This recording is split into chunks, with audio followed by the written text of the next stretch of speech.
कश्मीर को लेकर के और कश्मीर में क्या हो रहा है उसको लेकर के कई कार्यक्रम किए हैं, आपने कई बातें भी सुनी हैं।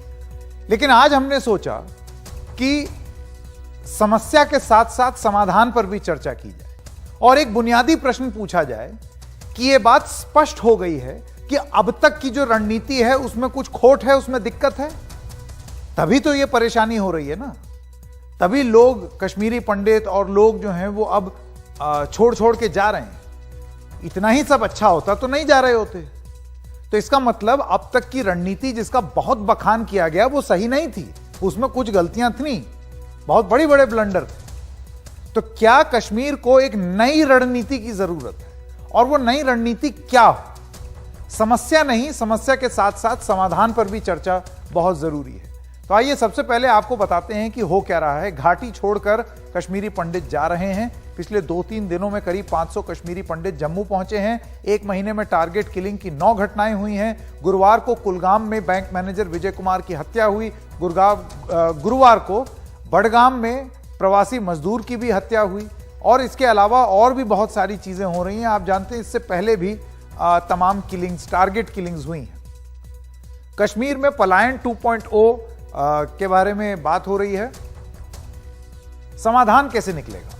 क्या कश्मीर को एक नई रणनीति की जरूरत है? यह एक पहला सवाल हम पूछ रहे हैं। सवाल नंबर 2, क्या अब तक लागू की गई नीतियां विफल रहीं? हमारा असेसमेंट यह है कि विफल ही रहीं। अगर सही होती तो यह परेशानी क्यों आती?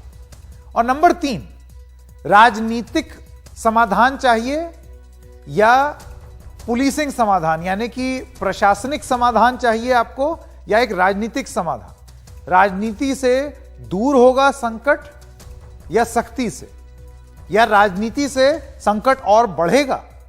ये सब कुछ सवाल हैं जो हम पूछ रहे हैं। आप जानते हैं कि कश्मीर संकट पर बैठकों का कई दौर चला, कई फैसले लिए गए। गृह मंत्री अमित शाह ने 3 बैठकें की। जम्मू कश्मीर के एलजी, एनएसए अजीत डोभाल समेत कई बड़े अधिकारी उसमें शामिल हुए।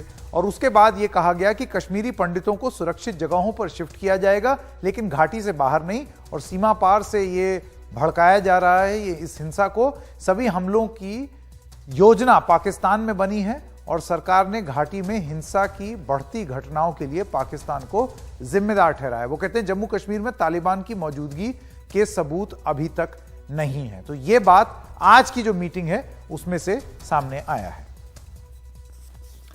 मैं स्वागत करना चाहता हूं हमारे मेहमानों का। कुलदीप खोड़ा, आप पूर्व डीजीपी रहे हैं जम्मू कश्मीर के, हमारे साथ जुड़ गए हैं। और आज जब हम समाधान की बात कर रहे हैं तो आपकी आवाज सुनना बहुत जरूरी हो जाता है। अनिल आनंद वरिष्ठ पत्रकार हैं, आपका भी बहुत बहुत स्वागत। आज इस कार्यक्रम में हम समस्या के साथ साथ समाधान पर भी चर्चा करेंगे। तो खोड़ा साहब, मैं पहले आपसे शुरू करना चाहता हूं।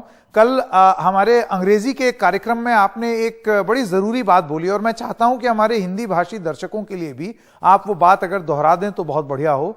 आपने ये बताया था कि इंटेलिजेंस गैदरिंग का एक तरीका था एक समय जम्मू कश्मीर में, और अब आपको लगता है कि पता नहीं वो हो रहा है या नहीं। क्या आप बता पाएंगे हमारे दर्शकों को कि वो क्या था?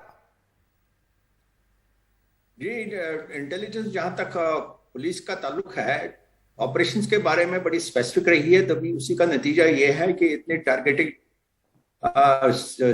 टेररिस्ट की किलिंग हुई है और वो आंकड़े बड़े सामने है, सबके सामने, कि काफी सारे टेररिस्ट मारे गए। लेकिन साथ साथ में जो शिफ्ट इन स्ट्रेटजी हुआ पाकिस्तान की तरफ से, उन्होंने अब सॉफ्ट टारगेट्स जिसमें माइनॉरिटीज आते हैं, जिसमें प्रो इंडिया एलिमेंट्स आ रहे हैं, और जिसमें पुलिस में जो या तो ऑफ ड्यूटी है होते हैं या नॉर्मल ड्यूटी जैसे लॉ एंड ऑर्डर या ट्रैफिक मैनेजमेंट या बंदोबस्त ड्यूटीज पे होते हैं, मोस्टली जो सिंगल डिप्लॉयड होते हैं या घर पे विजिट किए होते हैं, तो उनको टारगेट किया है। तो एक स्ट्रेटजी में चेंज आई जो हमने प्रोबेबली अपने स्ट्रेटजी में नहीं रखी थी कि ये भी हो सकता है।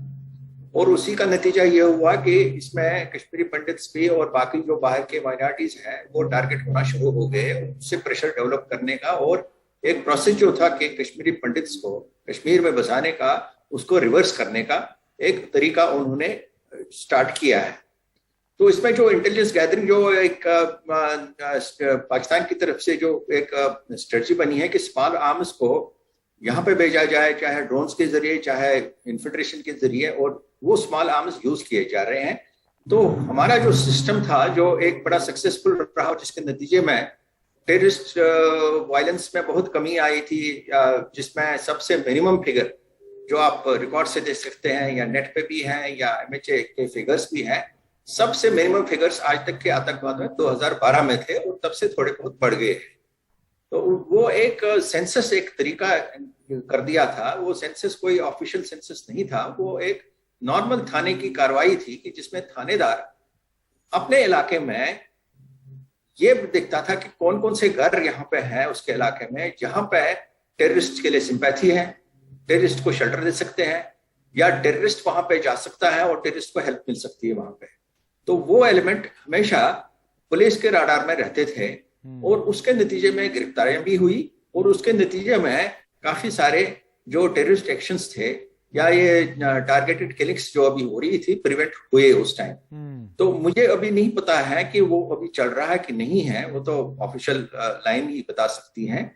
और साथ साथ में जो हमारा एक स्ट्रेटजी था कि हर एक सिचुएशन को, न सिर्फ सिचुएशन कोई इंसिडेंट होने के बाद उसको रिव्यू किया जाए, बल्कि हफ्ते 10 दिन में एक कोर ग्रुप मीटिंग होती थी, जिसमें कोर कमांडर, DGP और तमाम इंटेलिजेंस एजेंसी, जिसमें IB, रॉ और स्टेट इंटेलिजेंस भी शामिल थी, और साथ में फील्ड ऑफिसर्स, जिसमें ब्रिगेड लेवल तक के ऑफिसर्स, और अपना ये हमारे फील्ड ऑफिसर्स और पैरामिलिट्री ऑफिसर्स जो थे, वो एक बैठ के एक बहुत थ्रेडवेयर डिस्कशन करते थे, जो कई घंटों चलती थी, और जिसमें एक एक इंटेलिजेंस इनपुट, एक एक ग्राउंड लेवल इनपुट, उसको बारीकी से देखा जाता था, और उसको फिर उस पर क्या हमने कार्रवाई करनी है, उसमें क्या स्ट्रेटजी बनानी है, उस पर एक्शन आता था।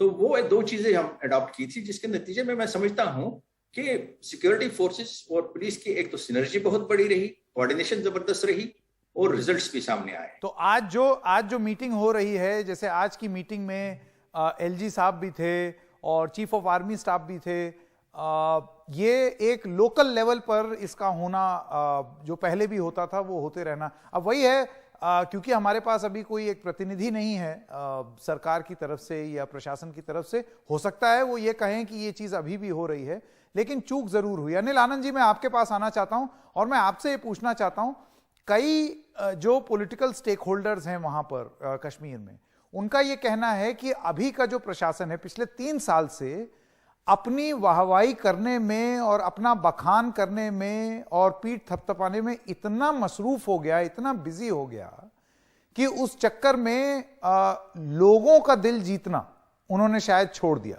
आपको लगता है एक बड़ी कॉम्प्रिहेंसिव सी एक नीति अब बनाना बहुत जरूरी है? क्योंकि अब तक की जो पॉलिसी है वो जाहिर सी बात है पूरी तरीके से सही नहीं रही है। आतंकवाद की घटनाएं भले ही कम हुई हों, बड़े आतंकवाद की घटनाएं, AK-47 से मर्डर नहीं हो रहे हैं, तो अब चाइनीज पिस्टल से हो रहे हैं, टारगेटेड किलिंग्स हो रही हैं। संकेत जी, जैसे आपने कहा अपनी पीठ थपथपाने में व्यस्त रहे, मुझे इस बात का बड़ा कष्ट है कहने में कि अपनी पीठ थपथपाने का फ्लेवर ऑफ द डे बन गया है कि दिल्ली से लेके कश्मीर तक और दिल्ली से लेके अरुणाचल तक ये एक नया ट्रेंड आ गया है। चाहे रीजनल पार्टीज हो, चाहे केंद्रीय में शासन करने वाली पार्टी हो, चाहे अपोजिशन में हो, ज्यादा रूलिंग में ज्यादा रिवाज फ्लेवर वहीं से चला कि अपनी पीठ थपथपाइए, बड़े बड़े एड्स दीजिए आपको, अगर आपने काम किया है तो आपको क्रेडिट लेना ये जरूरी बात है कि आपको लेना चाहिए। ये बात आपने बिल्कुल सही इंगित की कि अपनी पीठ थपथपाने के चक्कर में और कहीं ना कहीं ये देना कि मेगा प्रोजेक्ट्स 20,000 करोड़, 30,000 करोड़, 40,000 करोड़ के मेगा प्रोजेक्ट इनॉग्रेट हो गए या फाउंडेशन स्टोन ले हो गई, डेवलपमेंट हो गई, तो सब कुछ उसमें एसिमिलेट हो गया। ऐसा नहीं है।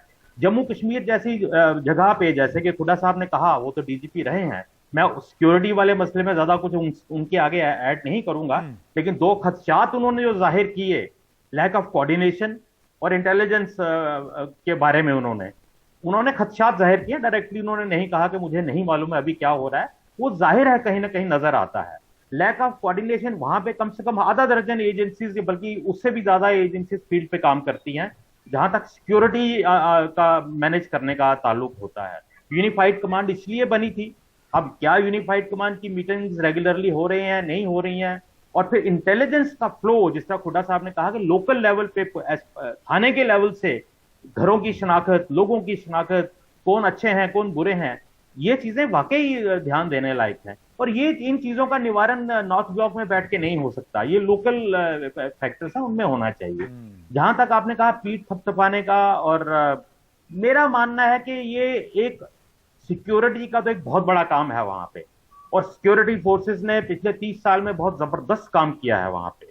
90 के दशक में खुड्डा साहब ज्यादा उसमें विटनेस हैं, हम तो एज ए रिपोर्टर जर्नलिस्ट जाते रहे हैं, यहां से भी देख रहे हैं, बिल्कुल ना उम्मीदी की एक वातावरण था। एक पॉलिटिकल प्रोसेस शुरू करना कुछ सोच भी नहीं सकता था, लेकिन सिक्योरिटी फोर्सेस की वजह से, जे.एंड.के पुलिस की वजह से, ना केवल एक थोड़े से हालात तो सामान्य बने, लेकिन पॉलिटिकल प्रोसेस भी शुरू करने में उन लोगों ने बहुत मदद की उस वक्त।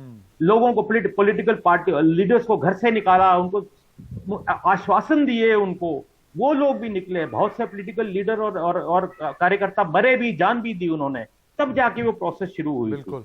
मुझे एक चीज कहने में कोई दिक्कत नहीं है, जो आपने शुरू में अपने सवाल में पूछा भी, अब क्या हो रहा है।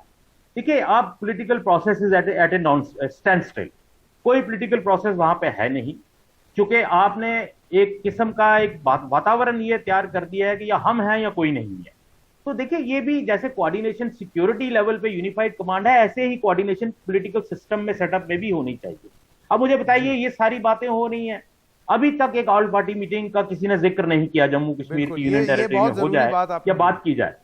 और अगर आपने, बल्कि टू द कॉन्ट्रेरी हुआ है, अल्टीमेटली पॉलिटिकल वर्कर ही सबके अच्छा है बुरा है, पॉलिटिकल लीडर अच्छा है करप्ट है, लेकिन हम एक डेमोक्रेसी में, हमें तो उन्हीं के सहारे चलना होगा ना। बिल्कुल। और आपने टू द कॉन्ट्रेरी, अगर कोऑर्डिनेशन बिठाने के बजाय आपने सबको डिस्क्रेडिट करने का एक सिस्टम शुरू कर दिया।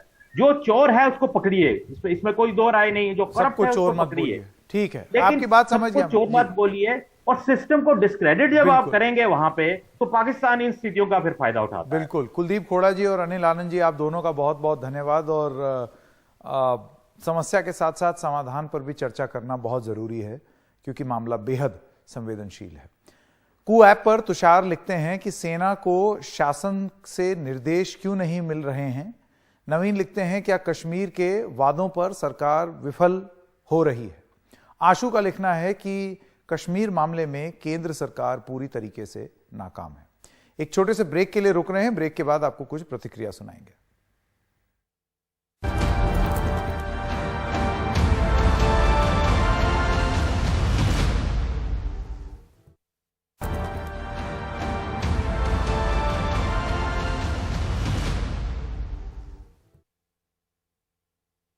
हम आदरणीय एलजी साहब और यूटी एडमिनिस्ट्रेशन से ये गुजारिश करते हैं कि हम कश्मीरी पंडितों की जान बचाई जाए, हमें यहाँ से जम्मू जाने दिया जाए। हमें सरकार ने यहाँ पर होस्टेजेस बनाया है।